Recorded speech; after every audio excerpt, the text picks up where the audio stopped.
With each passing day, the organisers of the royal coronation ceremony are ramping up their preparations for the coronation ceremony. Time and again, rehearsals are taking place in London to gear up for King Charles' coronation. King Charles III will be crowned at Westminster Abbey on the 6th of May in a ceremony full of pomp and a lot of show. People in the United Kingdom are excited, some not so many. However, as we said, not all of the same opinion. According to a recent poll, majority of the Brits feel that the coronation is a quote-unquote unnecessary expenditure, and why should the taxpayers be paying for it? Now, this is just one of the many speculations around the ceremony. Earlier, there was an episode of anticipation regarding Harry and Meghan's presence as well. We now know that Harry, in fact, will be attending the coronation of his father. Meanwhile, King Charles III, as we said, is all set to take an oath to uphold the law and Church of England. The Prime Minister of the United Kingdom, Rishi Sunak, will also have a very interesting role. We're understanding the idea is to make the coronation a lot more inclusive. So for the first time in the history of coronation traditions, you will have a practicing Hindu who shall be playing a crucial role as well. We'll have female archbishops as well. For Prime Minister Rishi Sunak, he shall be reading out an epistle that is selected by the Archbishop of Canterbury. And as I pointed out, you will have the participation of female archbishops as well. Let's play out some reports for you. Our colleague Sanjay Suri has been trying to gauge the mood on the ground. A man was arrested, we are understanding, outside Buckingham Palace in London just days before the coronation of King Charles III. The arrest was made on charges that the man threw what they believe was shotgun cartridges. Let's take a look. The police have carried out a controlled explosion just within the gates of Buckingham Palace right here. This is after a man threw some shotgun cartridges into the premises. He approached the gate and threw those cartridges inside.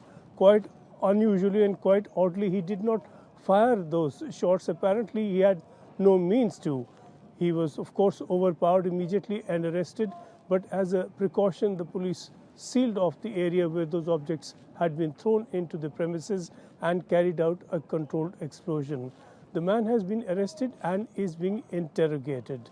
And this incident came just hours before a full rehearsal of the coronation parade on May the 6th. And of course, given the fact that this parade was due shortly after this incident, the police have taken extra security measures. The entire area has been cordoned off, sealed, and a close watch is being kept on everybody approaching this area to make sure that there is no disruption or intrusion into the rehearsal that is underway now already. This, of course, is an incident that will set off some alarm bells because it comes in the midst of a lot of protests underway against the coronation, and the police will want to make sure that none of this anger spills over into any incident that disrupts the proceedings on Coronation Day.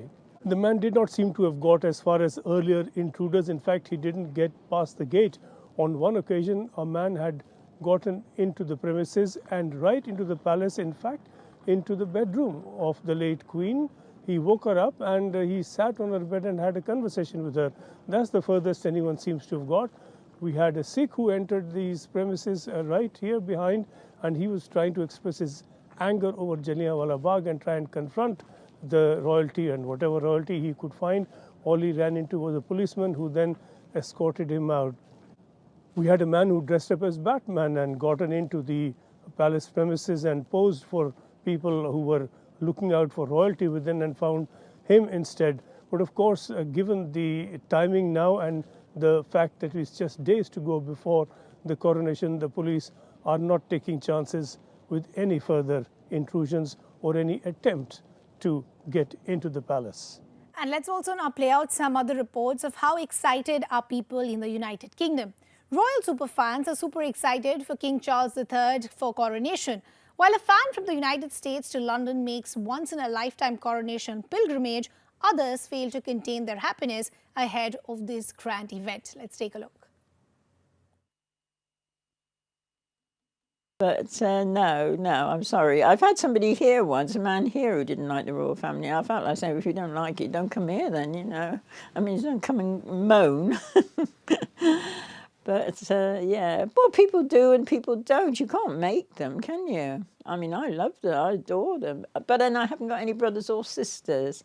And I think that made a difference, really. I sort of followed them. Princess Anne is a toddler, really. Prince Charles a bit older. So really, I do enjoy what I do. Yes, I used to cut out photographs of him and Princess Anne in newspapers when Charles was obviously the older one, and he was about, should we say, 4 or 5, and Princess Anne was about 2. So I've been doing it a long time. But I enjoy it, to me. I mean, some people smoke, some people drink, some people go on holiday. I don't do any of those things. And I was with my mum and uncle, and they blew the windows in, and we all came out. And believe it or not, a while after, the Queen came along to look at the damage, and she gave us a wave, and I waved back, and there's a little picture up there somewhere where that's where I was when I was 3 years old, so that's where it all started. The plate is one of my favourites, with the old Queen Mother waving, and behind the trophy there is, I can't see him, I forget their names half the time, as the old age catching me up. But William and Kate has always been one of my favourites. The 2 lads, when they were together, they were my favourites, and they still are married. It brings me closer to them, really, because it represents them. I'll keep a record of all my letters, and it covers all the family, even the children. So the children gets to know me as they grow up. So, you know, for me, recently I had a letter from the King himself, now the King, and that is a private one. Yes, I am. Yeah. Oh yeah, I love it when the royals have got big do's on, as it were. I do hope one day I see the next 2 on the throne. I would like to see them, because they're a different ball game, aren't they? They're young, they're modern. The first time I ever came for a royal event was for Fergie and Andrew's wedding, and that was in, I think, 86 or 87. And actually I was pregnant at the time, but I came anyhow.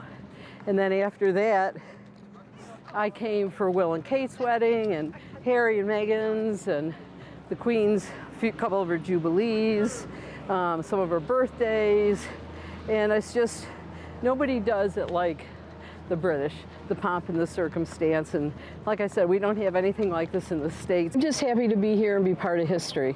I mean, this hasn't happened in 70 years, and it's like, I mean, every time you see pictures of a new monarch, the first thing they show is the day they were crowned. And I mean, for us to be here and see him immediately afterwards. Various other arrangements are also being done as far as the coronation is concerned. So from a royal coach, chair, historic stone returning to London, to historic coronation, Westminster also being prepped up to adorn King Charles III. Many arrangements are being made. Let's take a look at some of those preparations.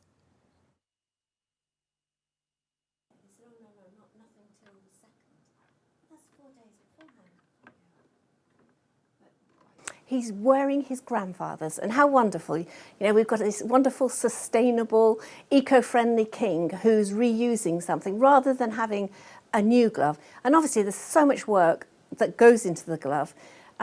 It saved all that. And it's also a little bit of heritage, a bit of looking back to the past for our very modern king. There must be a reason no one's using them. This glove was made in our Worcester factory, which was the gloving area of the UK. And as you can see, the beautiful gold embroidery. And it's made out of kid. And you can see the lovely crown here. and it was made in 1937 for King George VI. And this is the duplicate, because every time there's a glove made for the coronation, we make two. And I think that's a just-in-case factor. So we have this one. It's on loan from the Worshipful Company of Glovers. But it's wonderful that we've got it at this really important time. So it would probably have been a couple, 2-3 days work at that time.